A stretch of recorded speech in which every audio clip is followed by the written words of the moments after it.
Terão todos os anjos o vício da queda é um verso do livro Anunciações de Maria Teresa Horta, que nos traz a originalidade de narrar uma história em poemas, ou seja, uma narrativa em poemas sobre um tema sagrado, ligado ao texto bíblico e ligado aos textos ocidentais sobre a paixão no Ocidente.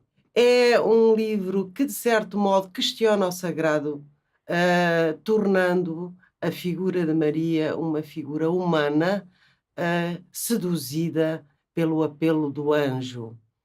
Então, a novidade desta escrita poético-narrativa é, de certa maneira, o recolocar os textos místicos e a noção de sagrado e a própria narrativa bíblica em questão, acrescentando-lhe a dimensão erótica e a dimensão humana. Alumbrada. Maria baixou os olhos, alumbrada. E antes que Gabriela beije, fita-o perante as pálpebras.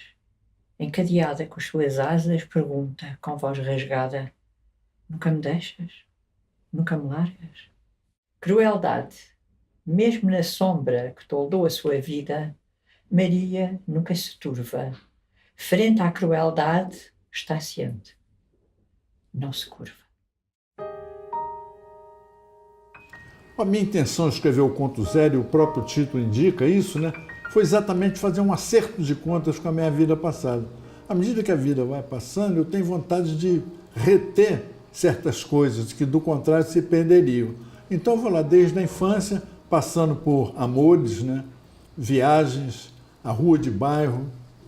Então, ultimamente, eu ando misturando ficção com memória, né? No Museu da Memória, estou fechado no armário de uma mulher adulta durante uma festa de aniversário com uma menina de 10 anos, como eu, segurando a sua mão no meio de vestidos que roçam nossos rostos e com um coração disparado de tanta emoção. No Museu da Memória, estou dentro do campo, atrás do gol do Castilho, num treino do Fluminense em Laranjeiras, no momento exato em que o grande goleiro se estica todo, mas não consegue defender uma falta cobrada por Didi. E ouço aquele barulho característico da bola se aninhando na rede.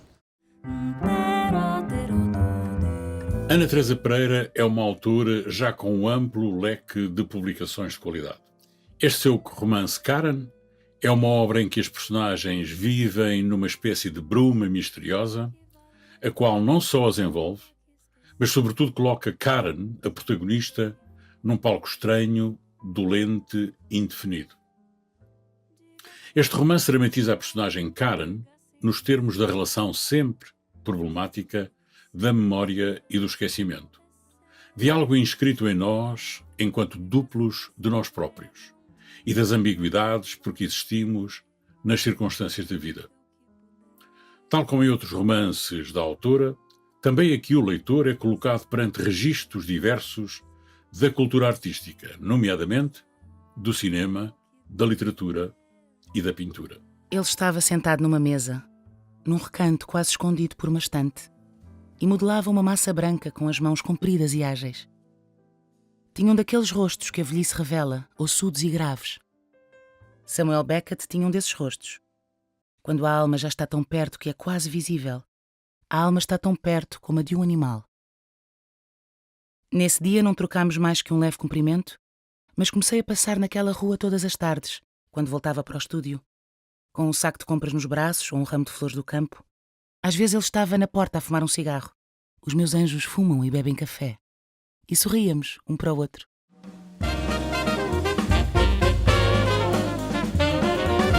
O Simpatia pelo Demônio, ele tem um protagonista que é um homem de meia idade, um profissional que trabalha com ONGs, organizações internacionais que lidam com zonas de conflito e guerra, sobretudo conflitos étnicos, religiosos. É um personagem que representa uma dupla face na forma como ele lida com o mal. Ele tem as ferramentas para combater o mal de uma forma eficaz e objetiva. E quando o mal se revela numa dimensão mais pessoal, mais íntima, sexual e amorosa, ele está totalmente desprovido de defesas e de instrumentos e ferramentas com os quais ele pode combater e sobreviver a esse mal. É possível visitar o horror alheio e sair ileso, mas ninguém escapa ao próprio horror. Espalhado por desafetos dentro da agência, o boato de que ele tirava proveito do sofrimento dos povos que visitava, na verdade nasceu da propaganda que ele mesmo fazia de suas pechinchas, como um adolescente a se gabar de conquistas amorosas só para provocar, por oposição ao arrivismo e à hipocrisia dos colegas enredados em cálculos e estratégias diplomáticas de autopromoção às custas da dor alheia. O que este livro do Hélder Moura Pereira tem de extremamente poderoso é o modo como integra o discurso do amor, o discurso amoroso, o diálogo com tu, que é um objeto de amor, como integra esse discurso na mais lisa banalidade cotidiana, tornando as duas coisas compatíveis. Ora, como sabemos, o cotidiano é precisamente aquilo que é mais difícil de representar ou de apreender na literatura e, sobretudo, na poesia. Não há neste livro aquele pathos das metáforas amorosas, nem qualquer espécie de inflação retórica, como estamos habituados a ver no discurso amoroso. Há, pelo contrário, um registro muito discreto, muito melancólico, como um tipo de reflexão crítica quase, um certo tipo de distância que tem qualquer coisa de elegíaco, na medida em que remete sempre para uma falta, para uma perda. Esticamos, esticamos, esticamos a corda até a corda ficar muito tesa. Foi ficando assim tesa muito tempo, quando o mais provável era ter-se partido. Há sempre exceções à regra, mas esta não interessa a ninguém. Camufla a ordem dos dias e é uma ratoeira para a passagem do tempo. Querem ver que um belo dia o morro e a estúpida da corda ainda vai continuar tesa? Su é um livro que aprofunda o universo bizarro, violento, grotesco, no limite do surrealismo da escritora Veronica Stiger e também amplia do ponto de vista dos gêneros literários. Na verdade, trata-se de um livro composto por 3 partes de gêneros diferentes. Uma peça de teatro chamada Mancha, uma narrativa chamada 2035 e um poema chamado O Coração dos Homens. Todos eles têm referências ao Sul, lembrando que Veronica Stiger é gaúcha, né? Então o Sul aí seria o sul do Brasil, e todos eles estão atravessados por sangue, por narrativas que falam sobre a naturalização da violência. Tudo isso num livro que mistura gêneros literários para problematizar a própria literatura e a relação entre verdade e ficção. Os oficiais bateram e gritaram mais uma vez, exigindo a abertura da porta. O marido já não escondia a chave nas costas. Segurava na ponta dos dedos, olhando-a como se a contemplasse.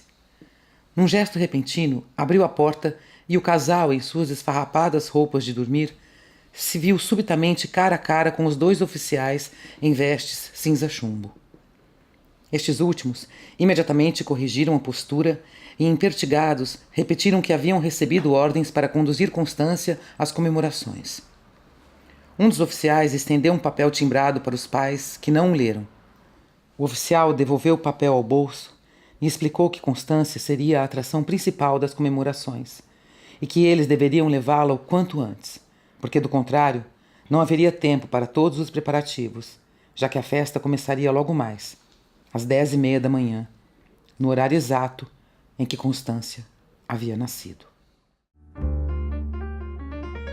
O Amor dos Homens Avulsos é a história de um primeiro amor entre 2 meninos no fictício bairro do Queim, no Rio de Janeiro.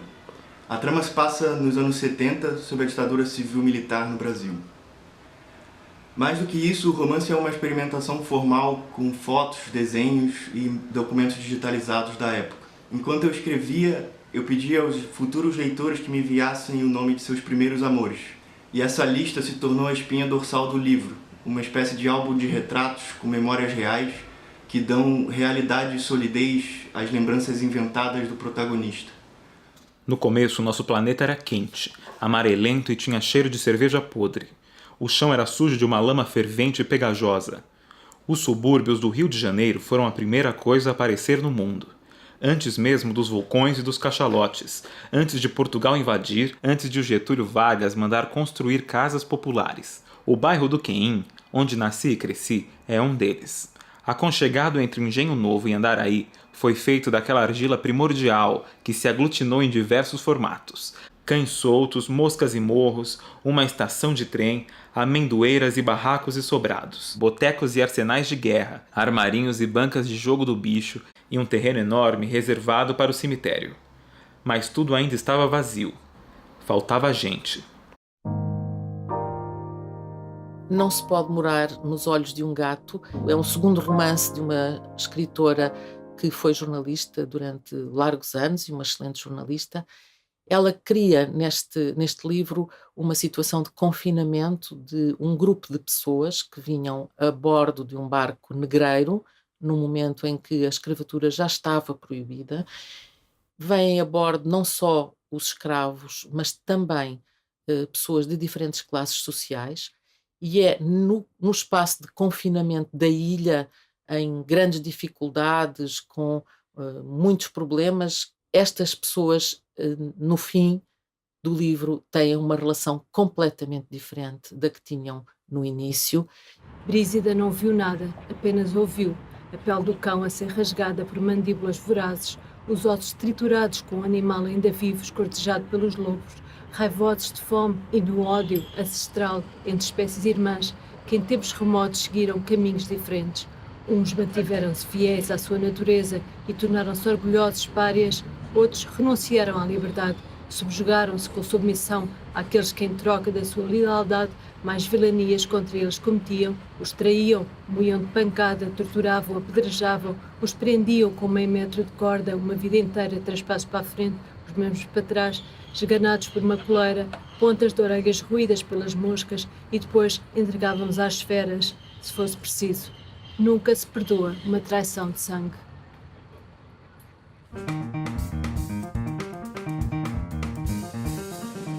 Ele é sobre palimpsesto e ele é um palimpsesto, no sentido de que as palavras são usadas, aí elas somem, aí elas são repegadas em outro uso.